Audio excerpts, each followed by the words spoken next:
بسم اللہ الرحمن الرحیم۔ نمبر 1، اسلامی تاریخ۔ حضرت ہود علیہ السلام کی دعوت۔ جب قوم عاد شرک و بت پرستی میں حد سے بڑھ گئی تو اللہ تعالیٰ نے حضرت ہود علیہ السلام کو نبی بنا کر ان کی ہدایت کے لیے بھیجا۔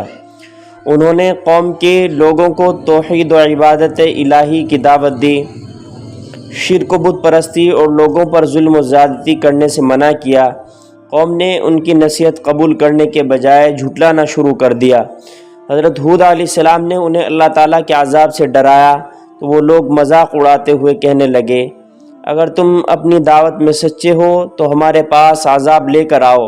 اللہ تعالیٰ نے اس ہٹ درمی اور مطالبے پر 3 سال قحط سالی کے عذاب میں مبتلا کر دیا، جس کی وجہ سے ان کے باغات و کھیت سب برباد ہو گئے۔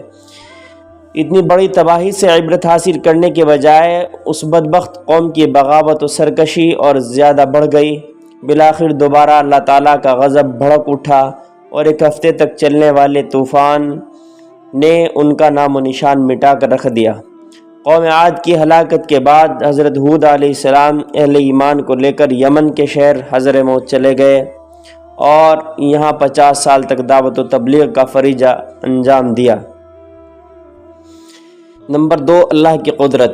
زمین و آسمان کو 6 دن میں پیدا کرنا۔ قرآن کے بیان کے مطابق اللہ تعالیٰ نے 7 زمین و آسمان اور ان کے درمیان کی تمام چیزوں کو صرف 6 دن میں پیدا فرمایا، اور اتنے بڑے کام میں اسے تھکن بھی نہیں ہوئی، جبکہ آج کی ترقی یافتہ سائنسی دور میں بڑی بڑی مشینوں کے ذریعے ایک بلڈنگ بنانے میں برسوں لگ جاتے ہیں، اور اس کی تعمیر میں بڑے بڑے ماہر انجینئر اور سینکڑوں مزدور کام کرتے ہیں، مگر اللہ تعالیٰ نے تنہا 7 زمین و آسمان اور ان کے درمیان کی چیزوں کو صرف 6 دن میں بنا کر اپنی زبردست قدرت کا مظاہرہ فرمایا ہے۔ نمبر 3، ایک فرض کے بارے میں، اللہ ہر ایک کو دوبارہ زندہ کرے گا۔ قرآن شریف میں اللہ تعالیٰ فرماتا ہے، اللہ ہی وہ ہے جس نے تم کو پیدا کیا اور وہی تمہیں روزی دیتا ہے، پھر وقت آنے پر وہی تم کو موت دے گا اور پھر تم کو وہی دوبارہ زندہ کرے گا۔ فائدہ مرنے کے بعد اللہ تعالیٰ دوبارہ زندہ کریں گے، جس کو باس بعد الموت کہتے ہیں۔ اس کے حق پر ہونے پر ایمان لانا فرض ہے۔ نمبر 4، ایک سنت کے بارے میں، حضور صلی اللہ علیہ وسلم کے سلام کا انداز۔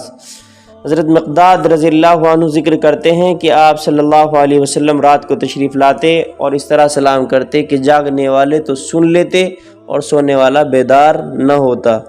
نمبر 5، ایک اہم عمل کی فضیلت، غصہ دور کرنے کی دعا۔ رسول اللہ صلی اللہ علیہ وسلم نے فرمایا، جب کسی کو غصہ آئے تو وہ اعوذ باللہ من الشیطان الرجیم پڑھ لے، غصہ جاتا رہے گا۔ نمبر 6، گناہ کے بارے میں، قطع رحمی کرنے والا جنت سے محروم۔ رسول اللہ صلی اللہ علیہ وسلم نے فرمایا، قطع رحمی کرنے والا جنت میں داخل نہیں ہوگا۔ نمبر 7، دنیا کے بارے میں، کون سا مال بہتر ہے؟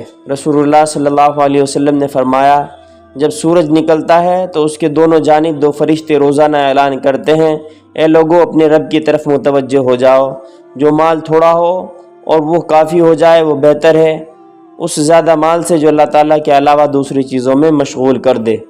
نمبر 8، آخرت کے بارے میں، اہل جنت کی تمنا۔ قرآن شریف میں اللہ تعالیٰ فرماتا ہے، جس دن یہ گنہگار لوگ فرشتوں کو دیکھیں گے اس دن ان کے لیے کوئی خوشخبری نہیں ہوگی، اور ان کی خطرناک شکلیں دیکھ کر کہیں گے ہمارے اور ان کے فرشتوں کے درمیان کوئی آڑ قائم کر دی جائے۔ نمبر 9، طب نبوی سے علاج۔ رسول اللہ صلی اللہ علیہ وسلم نے فرمایا، بالوں کے لیے مہندی استعمال کرو کیونکہ یہ تمہاری جوانی، حسن جمال اور مردانہ قوت کو بڑھاتی ہے۔ نمبر 10، قرآن کی نصیحت۔ قرآن میں اللہ تعالیٰ فرماتا ہے، اے میرے وہ بندو جنہوں نے کفر و شرک کر کے اپنے اوپر زیادتی کر رکھی ہے، اللہ تعالیٰ کی رحمت سے مایوس نہ ہو جاؤ، یقین جانو اللہ تعالیٰ اسلام لانے کی وجہ سے تمام گناہوں کو معاف کر دے گا، یقیناً وہ بڑا بخشنے والا مہربان ہے۔ اللہ تعالیٰ عمل کی توفیق بخشے۔ سبحان اللہ و بحمدہ، سبحانک اللہم و بحمدک، نشہد ان لا الہ الا انت، نستغفرک و نتوب الیک۔